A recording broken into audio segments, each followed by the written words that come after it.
Ko'rsanglar, Ves gibridli mashinalar batareyalari. Hammasi Toyota. Ioniqlardagi modelni qo'yib qo'yganmiz. Ioniqlardagi unchalik o'lmaydi. Qashda o'lmaydi. Agar suv kirmasa yoki bir texnik brandmasi narusheniya bo'lmasa, Ioniqlarning batareyasi umuman buzilmaydi. Bu Toyotalarga keladigan bo'lsa, bu batareyalar 2009 dan 2016 gacha bo'lgan batareyalar va orasida yangilari ham bor. 2016 dan 2019 gacha. 18-19 dan keyin o'sha litiumga almashgan.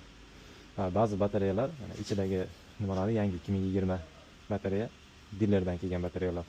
İçiga o'sha Prius 50 larda batareyasi qo'yilgan.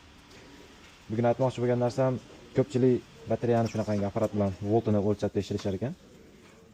Ko'rsanglar mana 785 volt, 783 volt, 783, 83 volt, 84. Bu uchala batareya 3 xil yo'mkisda. Bunisi 80%, bunisi 10%, bunisi 75%, 76% shuna atrofida. Voltini ko'rdinglar, hammasi voltni pastda bir xil ko'rsatyapti.